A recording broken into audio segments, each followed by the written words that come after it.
Periodista Digital tiene el placer de recibir en sus estudios a Silvia Nazar, que es la autora de esta obra, La Gran Búsqueda, en la cual resume 150 años de historia económica.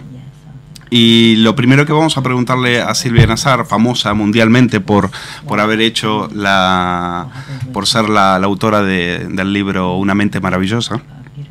Bueno, Silvia Nazar, bienvenida a Periodista Digital. Lo primero que quiero preguntarle es una valoración de los resultados de las elecciones en Estados Unidos.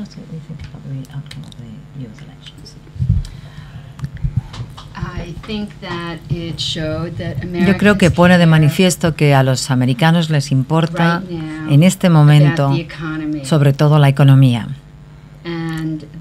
y que como la economía está mejorando, han dado un voto de confianza a un presidente bastante impopular. ¿A qué atribuye esta victoria?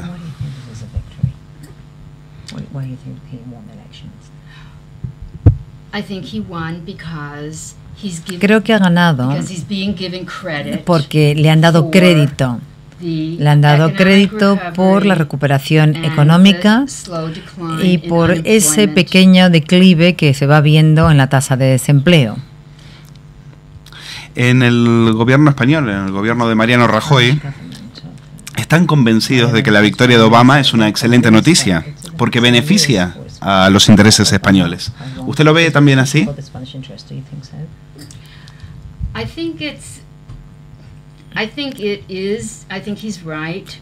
Creo que tiene razón, porque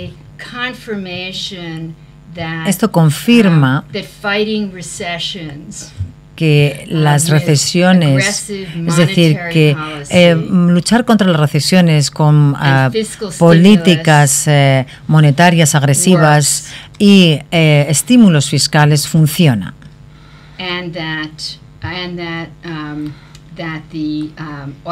Y que la austeridad no es algo que guste a los electores, porque no funciona. En España sabemos mucho de despilfarro del gasto público. Con 6 millones de parados, España atraviesa una de sus peores crisis. Sin embargo, en su libro, usted transmite sensaciones positivas, optimistas. ¿Qué mensaje le puede dar a nuestros lectores en este momento tan difícil?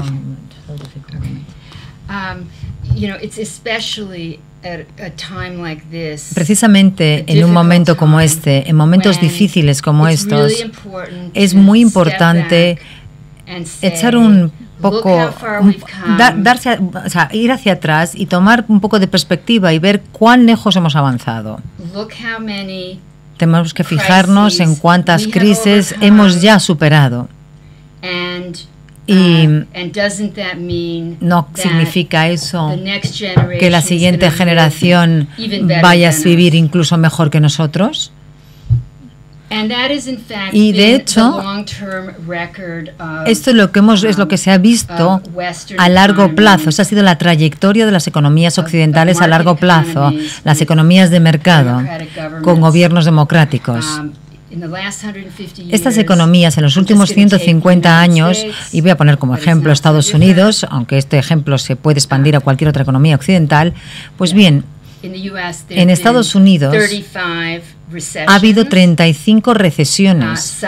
Algunas de ellas fueron tan graves y profundas como la actual, y algunas otras todavía incluso peor. Y sin embargo, el nivel de vida medio en Estados Unidos es 15 veces superior a lo que lo era en la época de la Guerra Civil americana, la Guerra de Secesión. O sea que España ha multiplicado por 2 su nivel de vida en 30 años. Un país que puede hacer algo así, un país que puede lograr que es capaz de lograr más del doble con los mismos recursos, no es incompetente, ineficiente e inútil. Es un país que sufre no tiene un problema de estancamiento a largo plazo o permanente, no. Está sufriendo una escasez aguda de dinero, de crédito y de poder adquisitivo.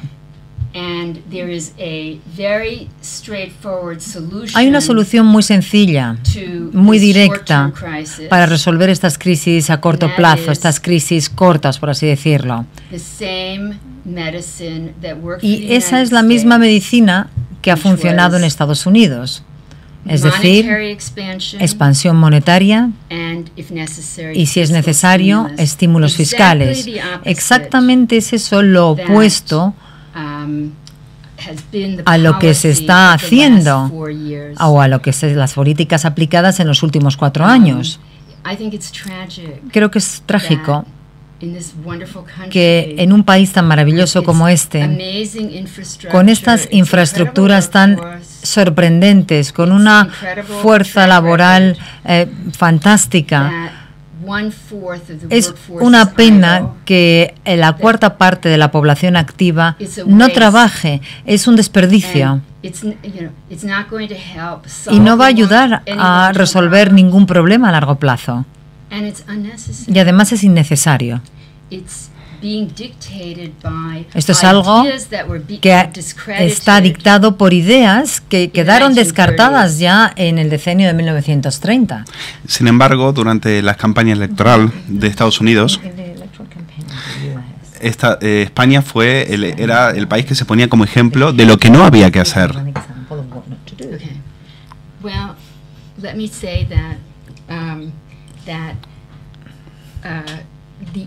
Bueno, permíteme decir que utilizar España como un ejemplo de despilfarro no está basado realmente en datos reales. Y esto lo único que muestra es la gran ignorancia del candidato que dijo eso. Porque de hecho, España, la crisis financiera de España no provino del sector público. España tenía superávit presupuestario, tenía una deuda soberana relativamente baja. El problema, sin embargo, vino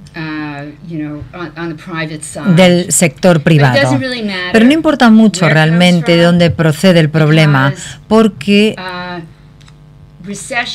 las recesiones no se producen porque uno tuviera un gran auge económico. No, se producen porque de repente surge una sequía monetaria. Y entonces ese estrangulamiento del flujo de dinero en la economía es lo que ha dado lugar y da lugar a esta contracción. Y la solución que esto tiene es hacer lo que ha hecho Estados Unidos. No este año, sino en 2008 y en 2009. Recordemos que en aquel entonces Bush era presidente de Estados Unidos y Bernanke, que también era republicano, dirigía la Reserva Federal. ¿Y qué hicieron ambos? Pues bien, expandieron el suministro monetario, recapitalizaron los bancos y aumentaron el gasto público. ¿Por qué hicieron esto? Bueno, porque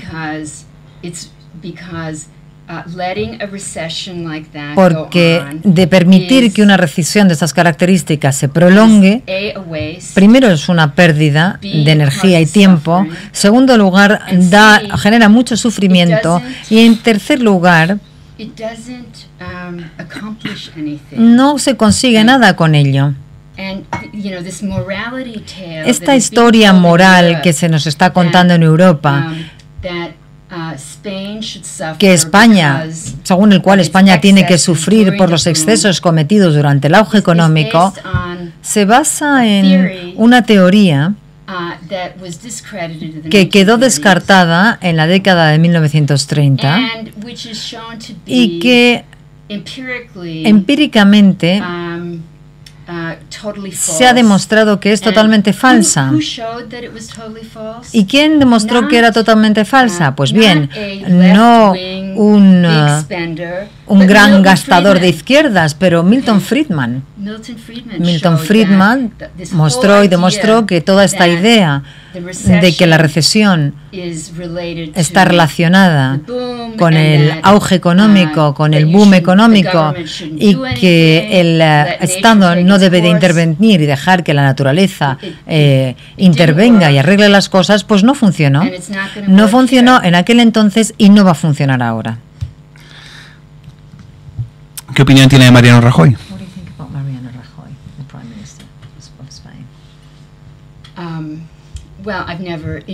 Bueno, nunca le he entrevistado. ¿Qué imagen tiene en Estados Unidos?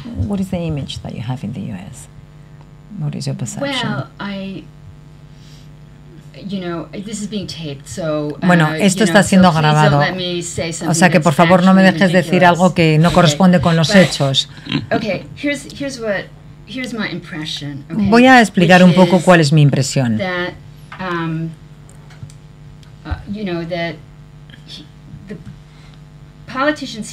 Aquí los políticos, aunque lamenten las consecuencias de la austeridad, parece que los políticos se han tragado la idea, una idea que yo creo que desde el punto de vista económico es ridícula y desde un punto de vista empírico no tiene fundamento. Creen que para que España recupere el crecimiento tiene que sufrir unos cuantos años más. Pues no. A mí me gustaría ver que él, when you say him, you mean Mariano Rajoy, the Prime Minister? Yes. Me gustaría ver al primer ministro, al presidente de España, al gobierno español, oponerse a esta idea de una forma más enérgica.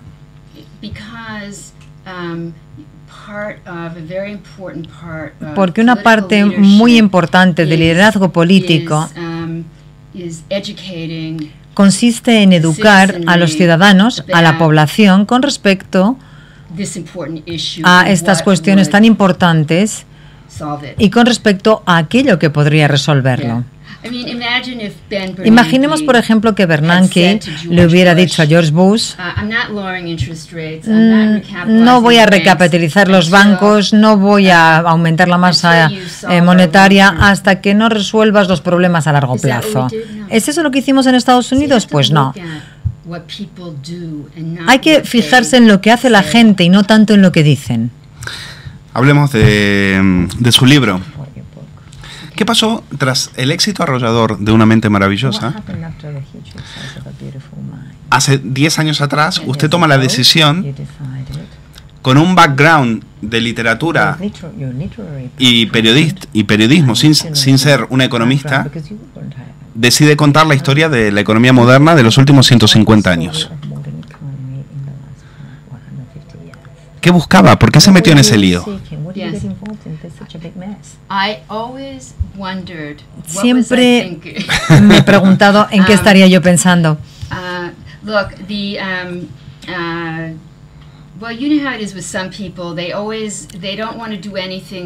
Bueno, a veces hay gente que no quiere hacer nada que se les dé bien, sino que quiere ir siempre más allá, como superarse, ¿no? Pero usted nos cuenta un relato, nos cuenta una narrativa de... Sí. ¿Cuál es el reto al que yo me enfrentaba aquí? Pues bien, yo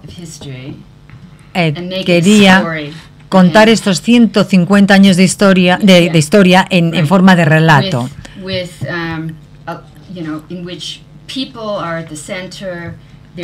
Un relato donde hubiera elementos dramáticos, muy dramáticos, donde los personajes fueran la parte principal, donde se produjeran algunos de los episodios más dramáticos e importantes de la historia del siglo XX. Y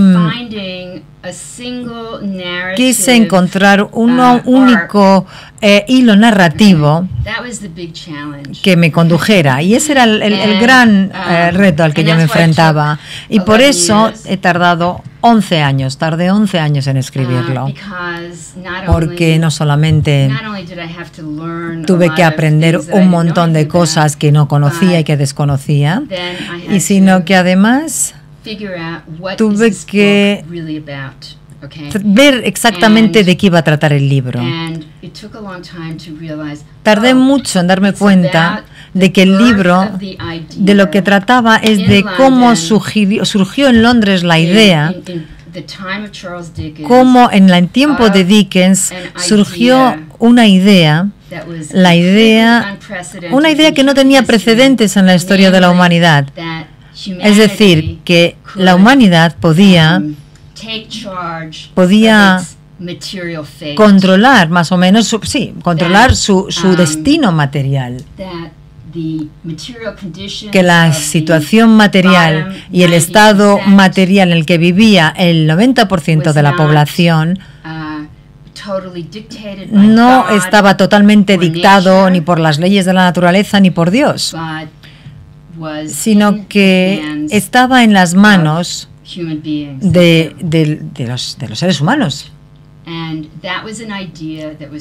Esa idea fue una idea revolucionaria, sin precedentes, una idea totalmente innovadora, tanto que Jane Austen, que para mí ha sido una de las mujeres más inteligentes, sensibles, una de las observadoras de la sociedad más inteligentes y sensibles, bueno, pues esa idea jamás se le hubiera ocurrido a Jane Austen, porque en 1800, cuando ella escribía Orgullo y Prejuicio,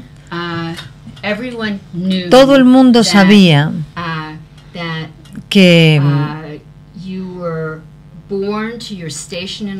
uno nacía dentro de la clase en la que nacía, y eso significaba de 9 de cada 10 personas que sus vidas iban a ser unas vidas miserables, donde iban a pasar bastante hambre y iban a tener una vida muy breve. En otras palabras, el ciudadano típico de la época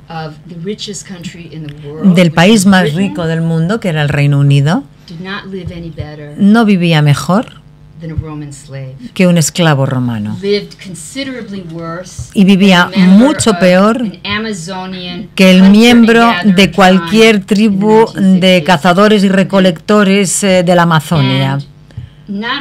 Y no solo eso,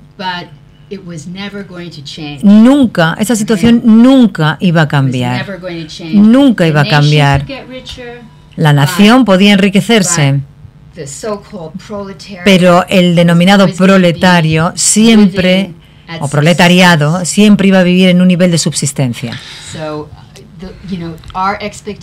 O sea que nuestras expectativas hoy con respecto a nuestras vidas, pues es que nosotros vamos a vivir mejor, que todas las generaciones van a mejorar en su nivel de vida. Todo eso es nuevo en la historia.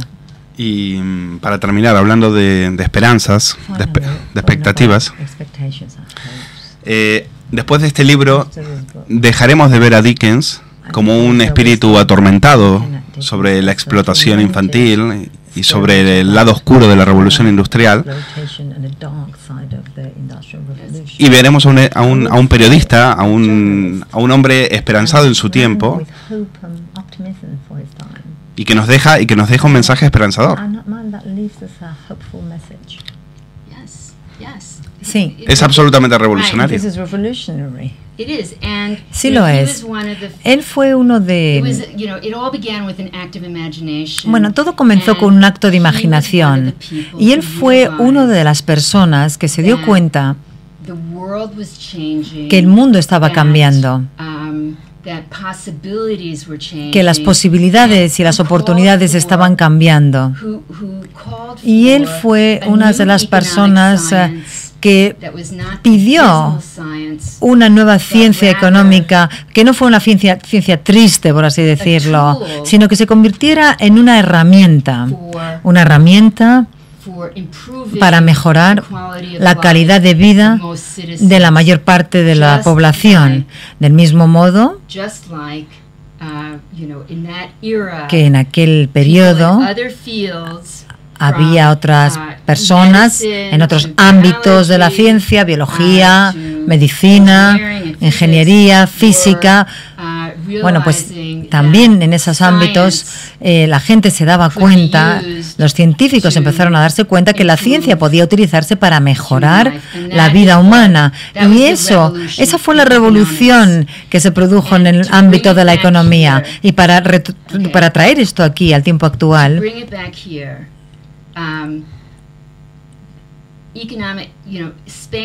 me gustaría decir que España ha demostrado que se necesita tener las ideas económicas adecuadas, porque eso cambia las cosas. Y ahora, en este momento, las políticas europeas han sido dictadas y están siendo dictadas por ideas que fueron descartadas hace bastantes décadas. O sea que, pues, bueno. Se nos acaba el tiempo. Silvia Nazar, ha sido un auténtico placer tenerla aquí. Invitamos a nuestros lectores a que se sumerjan en esta auténtica relato, porque es un relato. No encontrarán ni una fórmula matemática en todo este libro de los últimos 150 años de economía moderna. Y los dejamos a ustedes con un vídeo sensacional de 4 minutos, en los cuales se resumen 150 años de economía, hecho precisamente para la promoción de este libro. Muchísimas gracias. Gracias. My name is Sylvia Nasar, the author of Grand Pursuit, The Story of Economic Genius. The history of economic progress in 4 minutes. 1811. The average Englishman lives little better than a Roman slave. Potatoes are a luxury. 1840. The mid-Victorian boom marks the beginning of the modern revolution in living standards. 1842. Charles Dickens writes an instant bestseller, The Christmas Carol. He calls for an end to class warfare and better wages. 1850. Henry Mayhew, a founder of Punch, invents investigative reporting with a 90-part series about London's poorest workers. 1866. Labor's share of national income is rising. Karl Marx's own income puts him in the top 2% of British households. 1867. Das Kapital goes to press without Karl Marx ever visiting a factory. 1870. Alfred Marshall wonders why every man can't be a gentleman, someone who can afford to enjoy leisure and to educate his children. 1898. Carnegie Steel triples output without increasing its workforce, thanks to superior management and brain workers. 1908, Beatrice Webb invents the idea of the welfare state. 1911, Irving Fisher endorses the idea of a diversified stock portfolio. Maynard Keynes disagrees and advocates buying and selling one stock at a time. 1918, Keynes convinces the British Treasury to invest in French paintings instead of French loans. Irving Fisher invents the cost of living adjustment, raising his staff's salaries in step with inflation. 1929, Austrian economist Friedrich Hayek predicts that the U.S. boom will end in a bust. 1931, President Herbert Hoover responds to the Great Depression with tax cuts, easier money, and public works spending. 1936, Keynes loads up on U.S. stocks and becomes wealthy. 1945, Hayek warns that government control of the private sector will destroy political freedom, yet supports government action to promote post-war economic recovery. 1952, Mao Zedong comes to power. China's standard of living is only 50% of Africa's and 5% of America's. 1960, Joan Robinson denies that the Great Leap has resulted in famine even as Mao declines foreign food aid. 1963, Paul Samuelson says he'd rather write the nation's economic textbooks than its laws. JFK proposes a tax cut that leads to faster economic growth and a falling federal deficit. 1979, Milton Friedman convinces President Jimmy Carter that easy money and too much regulation is to blame for the nation's economic woes. 1998, Amartya Sen becomes the first Asian to win an economics Nobel. 2010, even after the worst financial crisis since the 1930s, U.S. per capita income is still higher than at the peak of the 1990s boom or in the mid-aughts.